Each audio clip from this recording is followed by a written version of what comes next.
उस महारैली के चलते यहाँ के लोगों के अंदर अपना स्वाभिमान जागृत हुआ। यहाँ के लोग इस बात को लेकर अब सामने आ रहे हैं कि वास्तव में जो हमारे हालात पैदा हो गए अपने राज्य में, हमारे पास न अपने जमीनें सुरक्षित रह गई हैं, न हमारे बच्चों को नौकरियां मिल पा रही हैं, न हमारे यहाँ पर अपने संसाधन हमारे हाथों में सुरक्षित रह पा रहे हैं। इस बात की चिंता यहाँ के लोगों की हो गई है। और आपने देखा होगा कि राष्ट्रीय पार्टियों ने यहाँ के जो मूल निवासी हैं टिकट देने में बहुत बड़ी उपेक्षा की है। एक भी राष्ट्रीय पार्टी ने यहाँ के मूल निवासी को टिकट नहीं दिया है, जबकि यहाँ पर पर्वतीय मूल के लोगों की संख्या बहुत ज्यादा है, उनकी उपेक्षा हुई है। और इस बात को लेकर भी लोगों में गुस्सा है कि आखिर राष्ट्रीय पार्टी ने एक तो प्रत्याशी को टिकट दिया होता, तो ये सारा जो घटनाक्रम ऋषिकेश में हुआ उसको लेकर जनता का आक्रोश मास्टर जी के पक्ष में दिखाई दे रहा है। और हम इसको चुनाव के रूप में तो बिल्कुल भी नहीं देख रहे हैं। जो हमारा मूल निवास भू कानून का आंदोलन चल रहा है, यह आंदोलन के रूप में हम इस चुनाव को लेकर चल रहे हैं। और जिस तरह का उत्साह उस रैली में दिखाई दिया, उसी तरह का उत्साह हमें यहाँ मास्टर जी के पक्ष में भी दिखाई दे रहा है। तो मेरे साथ मेरे भाई युवाओं की आवाज बेरोजगार संघ के अध्यक्ष बॉबी पवार जी भी हैं। आप भी मास्टर जी के साथ इस लड़ाई में कंधे से कंधा मिलाकर चल रहे हैं। भाई त्रिभुवन चौहान जी हैं, जो अभी हाल ही में केदारनाथ विधानसभा का आपने उपचुनाव लड़ा और 9000 से अधिक आपको वोट पड़ा। आप आज युवाओं की एक बहुत बड़ी आवाज बनकर आ गए। आपके समर्थन से भी मास्टर जी को बहुत बड़ी ताकत मिल रही है। हमारे बीच में सुधीर रॉय रावत जी, जिन्होंने एक तरह से इस बात की चिंता नहीं की कि वो कांग्रेस के इस पद पे है, कांग्रेस छोड़कर वो मास्टर जी के पक्ष में वो भी चुनाव में इस पूरे अभियान में मोर्चा संभाले हुए हैं। तो हम सभी लोग जितने यहाँ पर हैं, हम लोगों की एक सोच है कि ये चुनाव हमारे लिए उत्तराखंड की अस्मिता का चुनाव है, अपने स्वाभिमान को बचाने का चुनाव है। इस चुनाव के जरिए हम जनता के बीच यही संदेश दे रहे हैं, ये चुनाव ही तय करेगा ऋषिकेश और उत्तराखंड का भविष्य। ऋषिकेश की जमीन से ही आने वाले समय में हम एक बहुत बड़ी ताकत के रूप में इस राज्य में एक नई शक्ति भी पैदा करने की कोशिश करेंगे।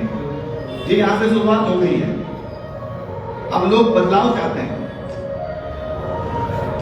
इस चुनाव के बाद आपको उत्तराखंड की राजनीति में भी बहुत बड़ा बदलाव नजर आएगा, ऐसा हमें पूरा भरोसा है।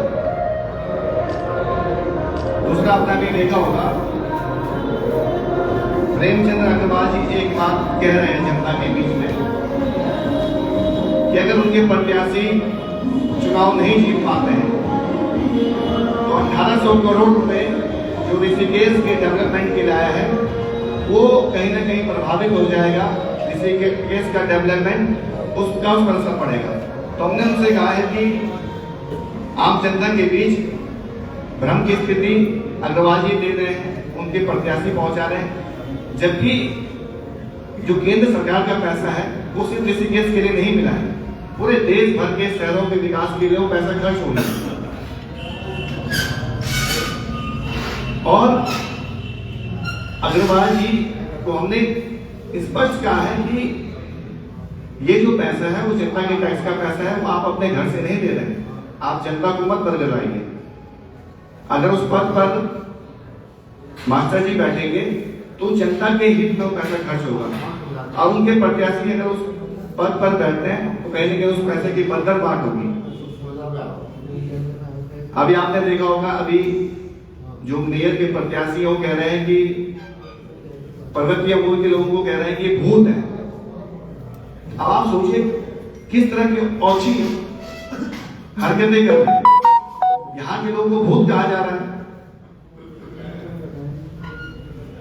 यहाँ के लोगों का अपमान किया जा रहा है। तो इसका बदला यहाँ के लोग चुनाव में देंगे ही। माफियाओं का भूत तो यहाँ की जनता उतारेगी चुनाव में।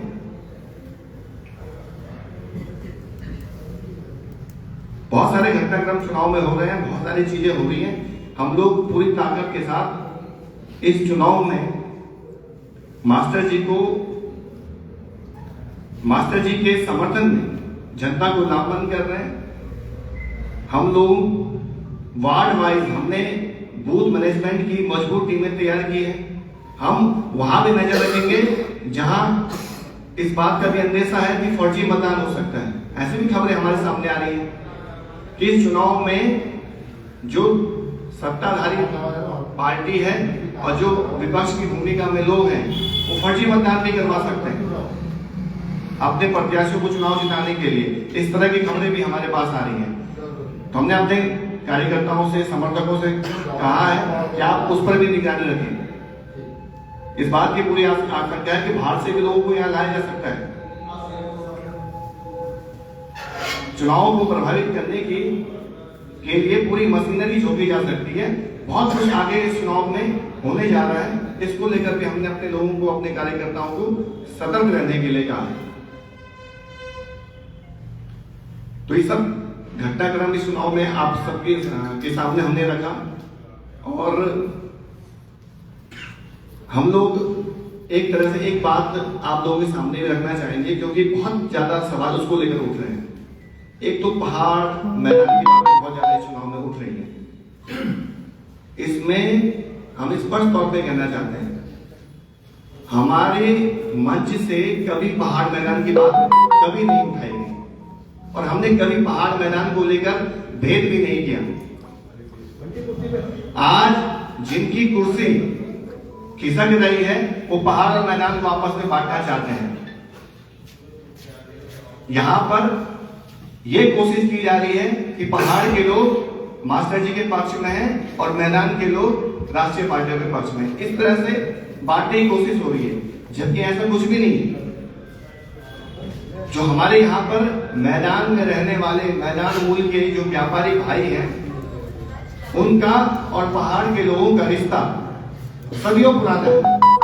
आज वो रिश्ता कायम है। जब पहाड़ में सड़कें नहीं हुआ करती थी उस समय पहाड़ के लोग ऋषिकेश आते थे, अपना अनाज यहाँ के व्यापारियों को देते थे और व्यापारियों द्वारा इसके एवज में नमक तेल किया जाता था। उस समय वस्तु विनिमय के जरिए हम लोग आदान प्रदान करते थे। तो रिश्ता जो सदियों पुराना व्यापारियों के साथ हमारा रहा है पहाड़ के लोगों का, वो आज भी कायम है। लेकिन आज व्यापारियों को और पहाड़ के लोगों को आपस में बांटने की कोशिश की जा रही है। मैं तो कहीं जगह इस तरह से देख रहा हूं। और कौन बांट रहा है? माफिया गैंग, जो लोग वसूली करते हैं व्यापारियों से।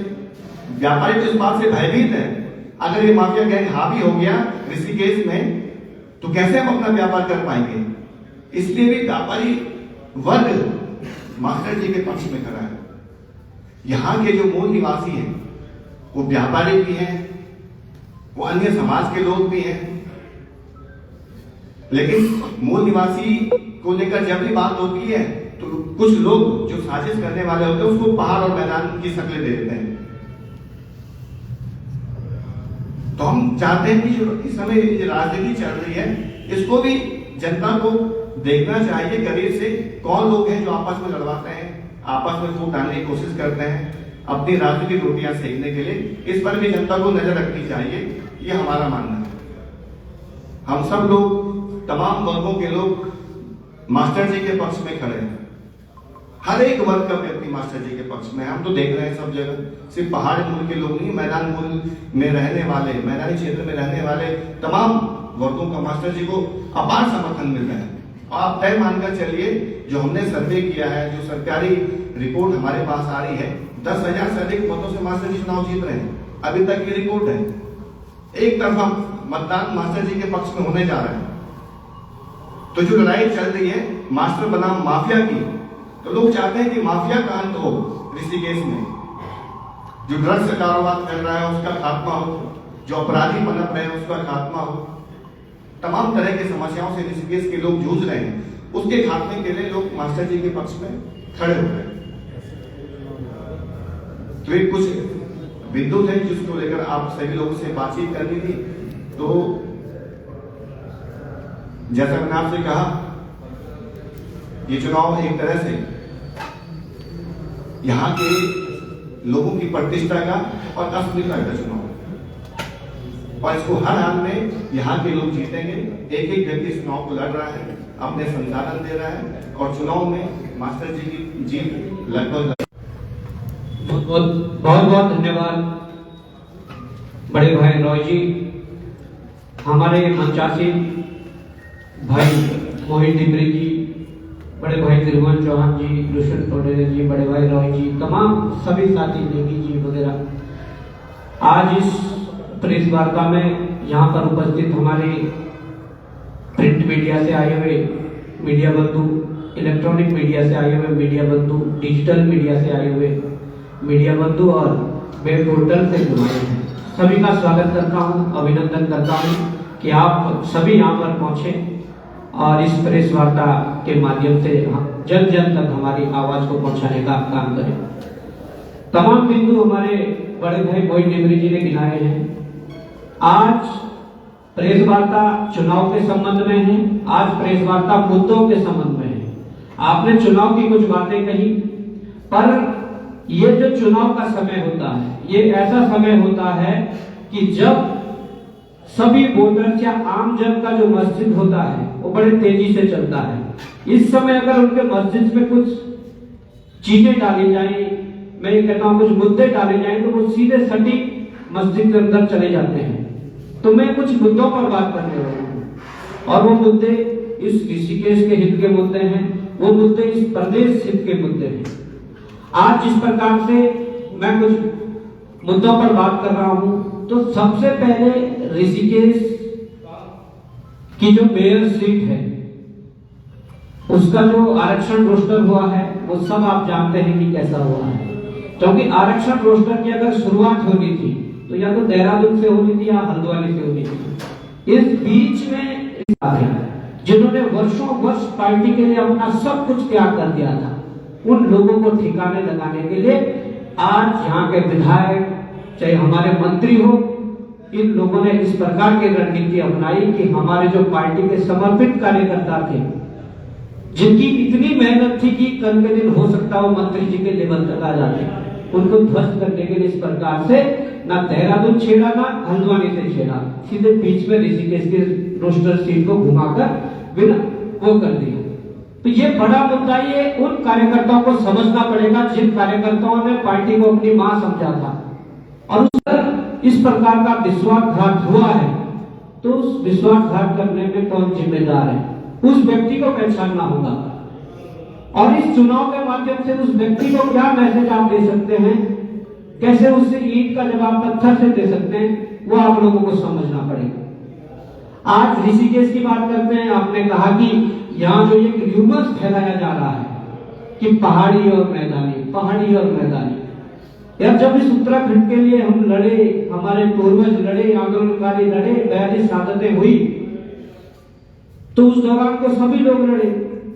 वो 13 जिलों में जो पूरा भूभाग है, उस भूभाग के अंदर रहने वाला वो व्यक्ति, वो उत्तरकाशी से पर्वतीय जिलों को जोड़ते हुए पिथौरागढ़ तक पहुंचे, या देहरादून के मैदानी जिले से जोड़ता हुआ हरिद्वार उधम सिंह नगर तक पहुंचे, जो इस भूभाग के अंदर रह रहा है, जो इस भूभाग के अंदर पूर्व से ही जिन लोगों ने आज भले पहाड़ी मैदानों को बांटकर एक र्यूमर्स राष्ट्रीय दलों के द्वारा फैलाया गया हो, क्योंकि अगर उनका भी राष्ट्रीय दलों का कोई प्रत्याशी या तो हमारे व्यापारी भाइयों में से कोई मैदान का भाई होता या पहाड़ का कोई भाई होता, तब इस प्रकार से वो र्यूमर्स नहीं फैला पाते। उन्हें पता है कि हमने गैर मूल निवासियों को टिकट दिया है, हम किस प्रकार से इन लोगों का बंटवारा कर सकते हैं, वो उस फॉर्मूले पे काम कर रहे हैं, पर ये हम लोगों को समझना पड़ेगा। मोहित भाई ने भी कहा कि यहाँ के व्यापारियों का और हमारे पहाड़ के जो लोग हैं उनका तो पीढ़ियों पीढ़ियों से संबंध रहा है, उनका माटी बेटी का संबंध है। और मैं ये नहीं कह रहा हूं कि केवल ऋषिकेश, यहाँ पर ऋषिकेश को उठा लीजिए, यहाँ पर सबसे बड़ा मार्केट विकास नगर को उठा लीजिए, यहाँ पर कोटद्वार को उठा लीजिए, यहाँ पर श्रीनगर को उठा लीजिए, मथुरी को उठा लीजिए, वहां पर व्यापार अधिकतम मात्रा में 90-95% जो है वो हमारे व्यापारी भाई लोग करते हैं। मैं देना ये मैं आपसे अपेक्षा करता हूँ, यहाँ की जनता से अपेक्षा करता हूँ। और मैं कहना चाहता हूँ कि टिहरी विस्थापित जो गांव है भले ही नगर निगम क्षेत्र में नहीं है पर विधानसभा क्षेत्र में तो है। टिहरी विस्थापन कब हुआ था, आज तक उन गांवों को राजस्व ग्रामों की सूची में नहीं लाया गया है, उस श्रेणी में नहीं लाया गया है। ये किसका फेलियर है, ये हम सबको समझना पड़ेगा। उन लोगों ने खून के आंसू बहाए हैं जब अपने गांव डूबते हुए देखे हैं, जब अपने आप को अपनी घाटी माटी छोड़कर जब पलायन करना पड़ा, उन्होंने खून के आंसू बहाए। पर आज हमारे ऊपर ऐसे हमारे राजनेता या ऐसे नीति नियंता हमारे ऊपर बैठे हैं जो आज तक उन ग्रामों को भी उस श्रेणी में नहीं ला पाए कि वो राजस्व ग्राम कहला सके। ये बड़ी चिंता है। मैं इसलिए इस चिंता की बात कर रहा हूं कि भले ही नगर निगम क्षेत्र से बाहर है, पर ये चिंता है क्योंकि ये फेलियर है हमारे राजनेताओं का, और वो राजनेता को हमें आप समझ सकते हैं।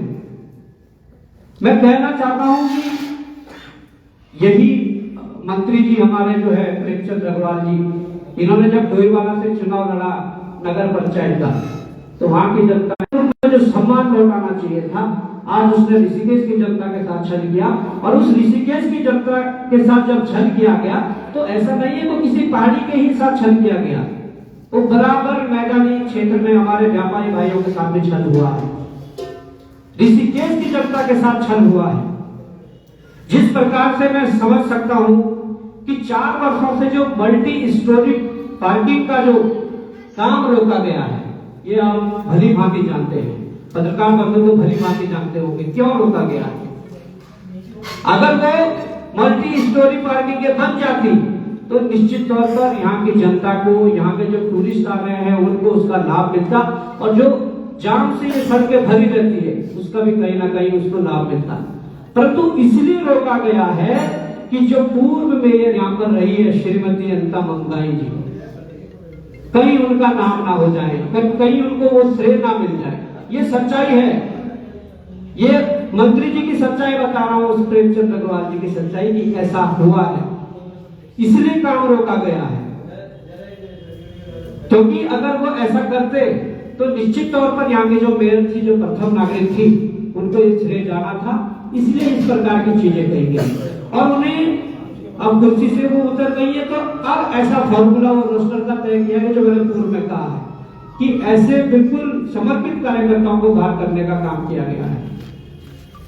मैं ये भी कहना चाहता हूं कि ऋषिकेश की जो पहचान है, कई लोग कहते हैं मुझे, मैं कल रात जहां रुका था तो हमारे कई साथी रात को मिलने आए, उन्होंने कहा कि कूड़े की ढेर के रूप में, कूड़े की पहाड़ के रूप में इस ऋषिकेश को आज लोग पहचानने लग गए हैं। जहां गंगा जैसी पवित्र नदी बहती हो, जहां देश से ज्यादा विदेशी पर्यटक घूमने आते हो, और उस ऋषिकेश में अगर कूड़े के पहाड़ के जैसे रूप दिखाई दे रहा है कहीं पर, जो कूड़े के पहाड़ बनाए जा रहे हैं, वो निश्चित तौर पर भविष्य में चिंता योग्य विषय है। इस विषय पर मंथन करना पड़ेगा कि यहाँ के नेता केवल यहाँ की जनता की भलाई नहीं, यहाँ के नेता उसके अलावा जो विकास कार्य है उसमें भी अवरोधक बने हुए हैं।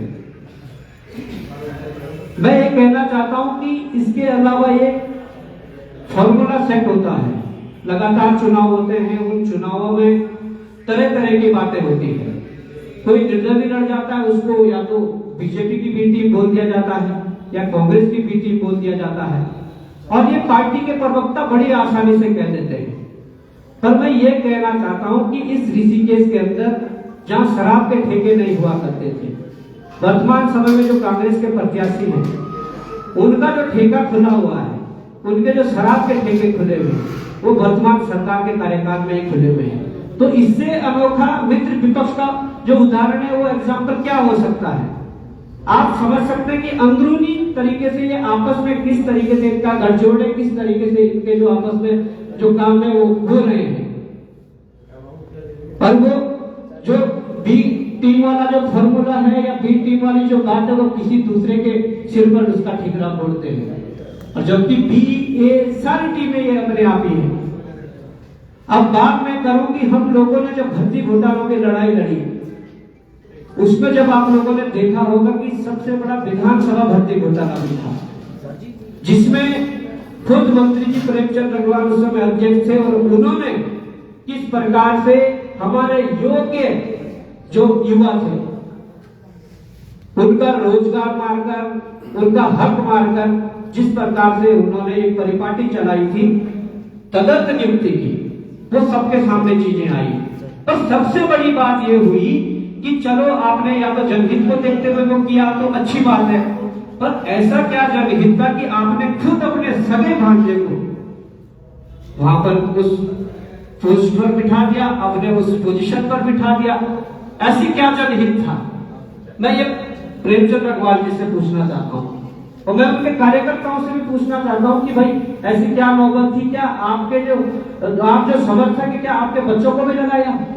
और अगर लगाया होगा तो परसों श्रीनगर से मैं एक स्टेटमेंट सुन रहा था, एक कार्यकर्ता था कि उनके जो वहां धन सिंह रावत जी है उन्होंने अपने कार्यकर्ता से भी 2 लाख रुपए ट्रांसफर के नाम पर पैसे लिए। अपने बच्चों का, अपने भांजों का, अपने रिश्तेदारों का वो सिलेक्शन करवाए बड़े पदों पर फ्री कॉस्ट, और हम और आप केवल झंडा डंडा दरी बिछाने के काम के लिए रह गए।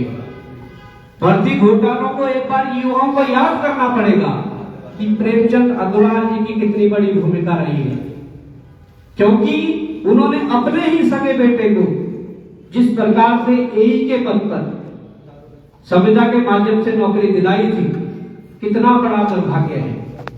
पिता 4 बार के विधायक हैं, पिता मंत्री भी हैं, पिता पार्टी में कद्दावर भी है, उसके बाद जो मेहनत का शिवा है, जो रात को 12-12 घंटे लाइब्रेरी में समय बिता रहे हैं, कोचिंगों में समय बिता रहे हैं, उनके लिए नौकरी के अवसर नहीं है। पर विधायक, मंत्री और किसी अधिकारी के बच्चे अगर इस प्रकार से हैं तो उनके लिए एई जैसी पोस्ट पर संविदा पर वो रख लेते हैं। जब उनसे कारण पूछा जाता है तो कहते हैं कि मेरे बेटे ने इंजीनियरिंग की थी इसलिए उनको इस पद पर रख दिया गया है। अरे मंत्री जी, आपके बेटे ने अकेले पूरे उत्तराखंड में इंजीनियरिंग नहीं की है। हमारे उत्तराखंड में लाखों युवा हैं जिन्होंने इंजीनियरिंग की है और जो रोजगार की तलाश में है, जो भ्रष्टाचार की बात नहीं करते, वो ये कहते हैं कि हमें बस समानता का अवसर दे दीजिए, अवसर की समानता दे दीजिए। पर उन लोगों को अवसर नहीं मिलते हैं जब इस प्रकार की चीजें होती हैं। और आपने देखा होगा जब वहां पर बड़ा विरोध हुआ तो लास्ट में उन्हें वहां से हटाना पड़ा, पर जब हटाया गया तो हाल ही में आप देख रहे होंगे कि आजकल वो जंगल माफिया बने हुए हैं। आजकल देख रहे हैं कि कहीं जंगल में कहीं पेड़ काटकर अपने रिजॉर्ट 5 स्टार होटल की तैयारी में है। वो होता है उसको तोड़कर आपने जेसीबी नीचे कर दी, आपने बिना एनओसी लिए आपने कई ऐसे पेड़, हरे पेड़ पौधे गिरा दिए जो बड़े मूल्यवान है या जिनकी बड़ी जरूरत है। तो इस प्रकार की परिपाटी, और फिर उसके बाद स्टेटमेंट आता है कि हम लोगों ने अगर इस प्रकार से 1-2 पेड़ गिराए होंगे तो उसकी भरपाई कर देंगे, उसका जुर्माना दे देंगे। क्या हम किसी को, मैं जाता हूं, मैं किसी को थप्पड़ मार देता हूं, बोलता हूं बाद में सॉरी कह दूंगा, तो क्या उससे उसका पूरा हो जाएगा, उससे भरपाई हो जाएगी? नहीं। एक जो ये परिपाटी चल पड़ी है, ये बड़ी एक ऐसी परिपाटी है कि इससे हम लोगों को बचना चाहिए। इतना ही नहीं है, उन्होंने अपने सगे भांजे को लगाया, अपने बेटे को लगाया। हाल ही में क्या हुआ कि उनके अपने विभाग में उनकी अपनी सुपुत्री, नितिका नारायण की बात कर रहा हूं, अपनी सुपुत्री के प्रमोशन के लिए पूरी रात भर पूरे सचिवालय को दौड़ा दिया गया। पूरा सचिवालय देहरादून से हरिद्वार के बीच रात भर दौड़ता रहा। आप समझ सकते हैं कि शनिवार को सचिवालय बंद रहता है, शनिवार को कोई कामकाज नहीं होता है। अब मैं कहूंगा कि 29 जून 2024 की यह घटना है। उस दिन आप कैलेंडर खोल के दे सकते हैं कि शनिवार है, शनिवार तो चलो शनिवार है, चलो सचिवालय खोल दिया गया। पर सचिवालय में उस लेटर पर 6:44 शाम को साइन होते हैं, जबकि 6 बजे सचिवालय बंद हो जाता है। उस लेटर में मैं आपको इस लेटर की भी मीडिया के बंधुओं को मैं इसकी फोटो बाद में सर्कुलेट कर दूंगा। इतने 6:44 शाम को इन्होंने सिग्नेचर किया और लोक सेवा आयोग को भेज दिया। अब मंत्री जी की निर्देश है तो जाना पड़ेगा कर्मचारी अधिकारी को। अब यह है कि लोक सेवा आयोग भी इतनी रात को खुल जाता है। वो लोक सेवा आयोग जिसपे भर्ती के इतने बड़े बड़े आरोप, घोटालों के इतने बड़े बड़े आरोप पत्र जारी है, पर वो पत्र तब जारी हुआ जब सचिवालय से वो पत्र गया। उसके बाद का जारी है, मतलब रात को ही पत्र जारी हुआ। बात यही नहीं रुकी, फिर हरिद्वार से दौड़ लगाई, फिर देहरादून के लिए। और जब दौड़ लगाई, अमूमन मैंने सुना कि लगभग 10 से 11 बज गए थे रात के। 11 बजे नियुक्ति की गई, 11 बजे रात को विभाग ज्वाइन कराया गया, इसलिए कि उनकी सुपुत्री का प्रमोशन होना था। और अगर उन्हें तेजी से काम होता है, कभी नहीं। तो ये जो परिपाटी एक सेट की गई है, इस परिपाटी को तोड़ने की जरूरत है। ये मैं ऋषिकेश की जनता से भी कहता हूं, ये मैं उत्तराखंड की जनता से भी कहता हूं, ये मैं यहाँ के युवाओं से भी कहता हूं कि आपके जो रिजल्ट सालों साल नहीं निकलते हैं, अभी एक परीक्षा हुई, उसकी आंसर की 1.5 महीने से नहीं निकली है, वहां पर रात को आयोग खुलवाकर, रात को सचिवालय खुलवाकर, रात को वो कर निदेशालय खुलवाकर उनकी नियुक्तियां की जाती है, घटनाएं हुई है। और मैं कहना चाहता हूं कि ऋषिकेश में मल्टी स्टोरी पार्किंग की बात की थी। अब ऋषिकेश में जो मल्टी स्टोरी बिल्डिंगें बन रही है, आप सबके संज्ञान में है। उसका क्या मॉडल है? उसका ये मॉडल है कि अगर कोई गलत तरीके से बन रही होगी तो पहले दिन नोटिस जाता है, दूसरे दिन बिल्डिंग सीज हो जाती है, ईमानदारी की दाद देनी पड़ेगी। ऋषिकेश देहरादून में चल रहा है, ये हम लोगों को समझने की जरूरत है। एक आम नागरिक, एक गरीब गुरबा जो व्यक्ति है, जो मेहनत की गाड़ी कमाई से अपना मकान या दुकान बनाना चाहता है, उसके नक्शे पास करवाने में पसीने छूट जाते हैं। पर यहाँ पर क्या चलता है? अवैध तरीके से जो होता है, नोटिस चला जाएगा, दूसरे दिन सेटिंग हो जाएगी, तीसरे दिन फिर वही खेल हो जाएगा, काम शुरू हो जाएगा।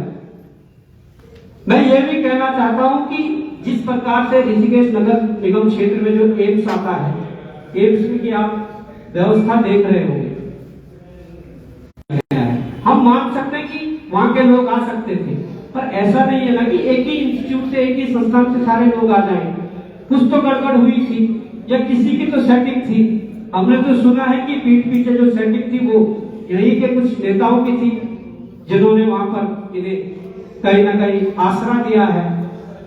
तो ये सारी चीजें हैं। इसके अलावा विधायक के तौर पर 4 बार प्रेमचंद अग्रवाल जी ने दोईवाला ब्लॉक को चिन्हित किया है कि भाई वहीं से सारी चीज चलते रहेगी, क्योंकि उन्हें तो लगता है कि ऋषिकेश की जनता या तो राम के नाम पे वोट दे देगी या फूल के नाम पे वोट दे देगी, उनको विधायक देने की क्या जरूरत है। आज भी सवाल, उसके बाद जितने आपके सवाल होंगे उसमें आप लोगों को जवाब दिया जाएगा। लास्ट है विधायक निधि का जो प्रकरण है, मैं समझता हूं कि ये एक विधायक के लिए अपने क्षेत्र की जनता के उनको हानि पहुंचाई गई थी, बेचारे मरते मरते बचे। तो ये जो मॉडल है, ये किसका मॉडल है? जिस ऋषिकेश और हरिद्वार में आज तक ठेके नहीं हुआ करते थे, आज धनाढ्य से ठेकों के साथ उसकी उप दुकानें भी खुल रही है। ये किसका मॉडल है? मैं समझना चाहता हूं कि अगर इस प्रकार से पत्रकार बंधुओं के साथ, सामाजिक कार्यकर्ताओं के साथ, जनप्रतिनिधियों के साथ अगर इस प्रकार से माफियाओं के साथ आचार संहिता का उल्लंघन कर दोगे तो आपको जेल जाना पड़ेगा। परंतु मंत्री जी या विधायक जी या कुछ बड़े नेता इतने बड़े बड़े कांड कर जाते हैं जिनके साक्ष्य सामने होते हैं, उन पर कार्रवाई नहीं होती है। आज जनता को खुद मजबूत होने की जरूरत है, ना कि राष्ट्रीय दलों या दलों को मजबूत करने की जरूरत है।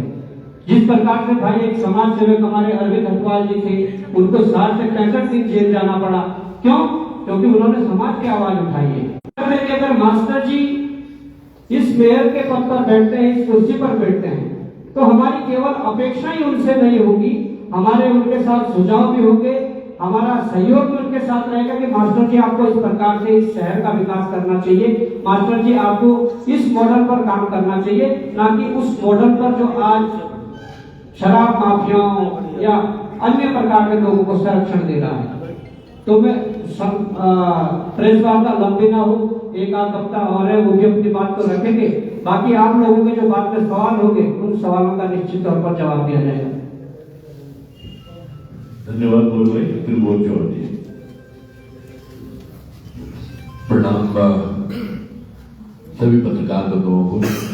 एक पत्रकार ही हूँ मैं, तो यकीन एक शुभ संदेश मास्टर जी के लिए भी है। बहुत सारी बातें हैं जो मुझे लगता है मोहित भाई और बॉबी भाई ने भी काफी हद तक बातें रखी हैं, वो यकीनन हम उन सभी मुद्दों पर बात करते रहते हैं। कुछ एक मुद्दे जो खास हमने भी यहाँ से उठाए और यकीनन पत्रकारों ने, मतलब आज ये प्रेस वार्ता का मोटिव भी खाली तो यकीनन चाहे वो हरीश रावत जी हो, चाहे वो यशपाल आर्य हो, या आजकल देखो आप करण महारा और इनके मयूख मेहर वो आपस में ही भिड़े बैठे हैं, तो ये जीतेंगे कहां से? ये इनके स्वयं भी आकलन करने का एक विषय है कि आप अपने अंदर की लड़ाई को इस तरह बाहर रखेंगे तो आप जीतेंगे कहां से? और आम जनता के बीच में जब ये लोग के पास की उनके सुधारीकरण के लिए कार्य किए जाते हैं, बजट आपके पास बहुत आता है, और खासकर तीर्थ नगरी है ऋषिकेश, तो यहाँ पर बजट का भी ऐसा इश्यू नहीं होता है। आप देखेंगे लक्ष्मण झूला इतना वर्ष हो गए उसको बनते बनते, पता नहीं क्या बन रहा है, ताजमहल शायद बन रहा होगा, क्योंकि हमने 3 साल 4 साल पहले खबर डालनी शुरू कर दी थी कि कांच का ब्रिज बन रहा है। उस पर क्या हो रहा है, कब हो रहा है, कोई बात नहीं करता। तो आम जनता के साथ केवल ये वादे करते रहते हैं और वादों से आगे कहीं नहीं है। ये हमारे राय साहब का भी चुनाव है, रुस्तम भाई का भी चुनाव है, तो हम सब लोगों को मास्टर जी के साथ देना चाहिए, ऐसा मुझे लगता है। एज ए पत्रकार आप सब लोग इस चीज को रखिएगा। और जहां तक ये बात कर रहे हैं कि भाई ये तो पहाड़वाद करेंगे या इस तरह से, पहाड़वाद एक पहाड़ी कभी नहीं कर सकता, जितना मैं मानता हूँ। आप दुनिया के किसी भी कोने में अगर चले जाएं, आप वहां पर बात करें यार मैं पहाड़ से हूं, तो लोग सबसे पहले यही बोलते हैं, अरे ये पहाड़ी है तो ये सच्चा होगा, ये पहाड़ी है तो इसका दिल बहुत अच्छा होगा। ये सौहार्द जैसे हमेशा झुका हुआ है, और झुका हुआ तो मुझे तो यही लगता है कि एक फलदार वृक्ष ही झुका हुआ रहता है। तो यहाँ पर हमें एक मौका जरूर बन रहा है, हम सब लोगों को साथ देना चाहिए। मैं पत्रकार भाइयों को बोलूंगा, आप यकीनन इस व्यक्ति का साथ दीजिएगा, और अगर ये चुन के जाते हैं वहां, तो यकीनन जैसे बॉबी भाई ने बोला, हम सब लोग एक परिपाटी बना पाएंगे, क्योंकि उत्तराखंड का मुख्य द्वार हम मान सकते हैं ऋषिकेश है, 4 धाम यात्रा के लिए। और यहाँ पर अगर चीजें बढ़िया होती हैं, चाहे वो पार्किंग के लिए बहुत सारी चीजें हैं जो बॉबी ने रखी हैं बातें, यकीनन उन सब चीजों पर काम। एक सूरू भाई यही बीच बाजार में फिट जाते हैं, तो ये जो तानाशाही रवैया है, ये हम क्यों झेले और कब तक झेले? क्यों बार बार क्या एक ही आवाज लगानी, मंत्री जी नमस्कार, मंत्री जी नमस्कार? क्यों करना है नमस्कार भी ऐसे व्यक्ति को जिसके अंदर दिल ही ना हो, जो अपने आप को शहंशाह समझ रहा हो, या फिर एक तुगलकी फरमान में आप आगे हो कि रात को 29 तारीख को, क्योंकि 1 जुलाई से आपके बेटे का उसकी वरीयता सूची उसकी दूर ना हो जाए, तो आप रात को सचिवालय खुलवा के कर रहे हैं। सही बोला है इन्होंने, वो रात को पता नहीं फिर कैसे कैसे पेपर इन्होंने बांटे होंगे, कैसे कैसे चीजें करी होंगी, किस तरह से चीजें होंगी। हम उस दिन गए सचिवालय आम आदमी के लिए जाने के लिए रास्ता ही नहीं है, तो क्या गलत कहा है कि शाम को आप पेटियां लेकर जाते हैं 6:44 यानी कि ऑफिस खत्म होने के बाद, तो 6:45 बजे कितनी बेटियों के साथ ये काम हुआ है? क्या इसमें अधिकारी भी संलिप्त है? इस बारे में जांच ही नहीं होगी, कोई जांच होनी होती। आप यकीन माने, हमारा एक पहाड़ी आदमी कोई भी अपने घर की दीवार पर एक पेड़ लगा हुआ हो ना, और वो नुकसान दे रहा हो आपकी दीवार को, आप वो दीवार पे वो पेड़ को नहीं काट सकते, वन विभाग आपकी ऐसी कैसी कर देगा? ये कौन मंत्री है ऐसे जिनके बेटे ने इतना बड़ा कांड कर दिया? कांड ही मैं इसको कहूंगा। मैं वन विभाग कुछ बोलने के लिए तैयार है, क्योंकि बगल में बैठे हुए सुबोध निगाल, वो भी क्यों बोलेंगे? मैं इतना बोल पाता हूं, पहले से ही ऐसे ही बोलता हूं। पॉइंट ये है कि शायद हम लोगों को अब जागने की आवश्यकता है, और ऐसा नहीं है कि इससे इनके करने से केवल पहाड़ी मूल का आदमी परेशान होता है। मैं कल मिल रहा था तो वही जो हमारे सिख समुदाय के लोग थे वो भी बड़े प्रभावित थे, वो भी बड़े परेशान है कि ये चंदे बंदे में ये बहुत वो करते तो इससे बढ़िया तो हमारे मास्टर की है। हमारे जितने दुकानदार भाई हैं, गोयल ने, गुप्ता बंधु है, सब बोल रहे हैं हाँ यार ये व्यक्ति अच्छा है, ये इसने हमारे साथ काम किया है। सोचिए दुकान पर जाके बोल रहे हैं मैंने आपका नमक खाया है, इससे बड़ी क्या बात हो सकती है कि एक बंदा जो आपके यही काम कर रहा है और कल आपके लिए काम करेगा तो वो सौहार्द नहीं करूंगा। तो ऐसे व्यक्ति को तो मुझे लगता है हर व्यक्ति को आगे बढ़ते करना चाहिए। इसमें पहाड़ प्लेन्स बिल्कुल भी नहीं है। पहाड़ प्लेन्स को मुझे लगता है शुरुआत में एक डायलॉग जरूर आया था कि एक बिहारी सब पर भारी। हमने तो उसकी चर्चा नहीं की, नहीं हमने उसकी बात की। आपकी मानसिकता कुछ इस तरह से डेवलप हो रही है, पर मुझे लगता है आज ऋषिकेश निवासियों को उसमें मूल भी है और जो बाहर से है या फिर जो यहाँ पर सदियों से सबको सोचना होगा कि एक हमारे बीच का गरीब प्रत्याशी है जो मुश्किल से संसाधन जुटा के हम सबके बीच में हम सबको उनका सहयोग करना चाहिए। और यहाँ से बस कुछ और दिन है, काफी पैसे भी आएंगे। सुना था मैंने प्रेमचंद रंगलवाल जी के पिछले चुनाव में कुछ चेक बटे थे, कई उसमें बाउंस भी हुए थे और कई लोगों ने हल्ला भी किया, उसके बारे में भी कोई चांस नहीं। पर आगे भी आने वाले समय में ये पैसे भी देंगे, दारू भी देंगे, मुर्गा भी देंगे। केदारनाथ में इन्होंने किया है, करोड़ों रुपए खर्च करके आशा नौटियाल जी को जिताया है। आज आशा नौटियाल या उनके तमाम कार्यकर्ता वो नजरें नहीं मिला पाते हमसे, सच बता रहे। उनको समझ नहीं आता कि यार इससे नजरें कैसे मिलाएं, क्योंकि इन्होंने चुनाव पैसों के बल पर खराब किया। शायद यहाँ पे भी यही परिपाटी करेंगे। तो जितनी भी जनता है जो आप लिखेंगे भी उसमें ये जरूर एक बात रखिएगा कि जो भी जनता जिसके पास जो भी पैसे देने आए वो पैसे अपने पास रख लो, क्योंकि वो आपके टैक्स का आपका मेहनत का पैसा है और वोट आपको लाड़ी पर ही देना। बहुत बहुत धन्यवाद। ज्यादा समय नहीं हुआ, बहुत समय भी हो गया। धन्यवाद। पत्रकार बंधुओं से निवेदन है कि इसका जो सवाल है सवाल ले सकता है। माइक की आवश्यकता है तो मैं माइक भी आप तक पहुंचा दूंगा।